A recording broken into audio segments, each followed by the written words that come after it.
Hi! A Monday Green is a misinterpretation of a phrase in a way that gives it a new meaning. They are most often created by a person listening to a poem or a song. People are more likely to notice what they expect than things not part of their everyday experiences. This is known as confirmation bias. Similarly, one may mistake an unfamiliar stimulus for a familiar and more plausible version. Steve Connor suggests that Monday Greens are the result of the brain's many attempts to make sense of the world by making assumptions to fill in the gaps when it cannot clearly determine what it is hearing. He sees them as retchings of nonsense into sense. That dissonance will be most acute when the lyrics are in the language in which the listener is fluent. On the other hand, Steven Pinker has observed that Monday Green mishearings tend to be less plausible than the original lyrics. Once a listener has locked into a particular misheard interpretation, it can remain unquestioned, even when that plausibility becomes strained.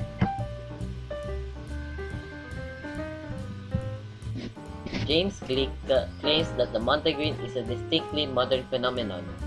A classic example is the Golden Vanity, which contains the line, "As she sailed upon the lowland sea."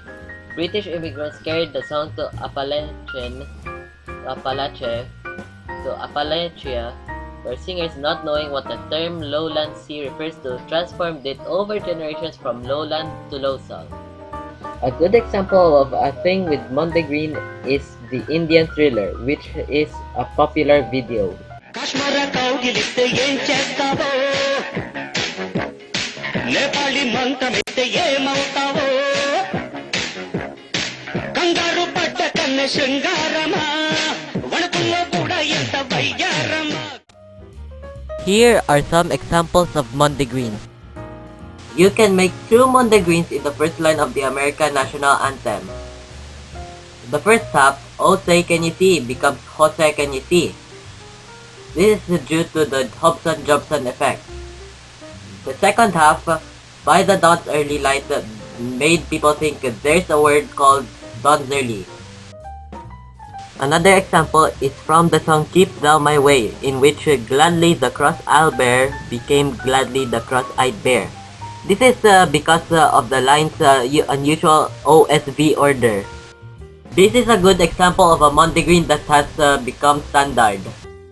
A number of misheard lyrics have been recorded, turning the Monday Green into a real title. Rap and hip-hop lyrics may be susceptible to Monday Greens because they do not follow standard pronunciation. The Monday Green has close relatives like the Hobson-Jobson, which I mentioned earlier, and the Soramimi.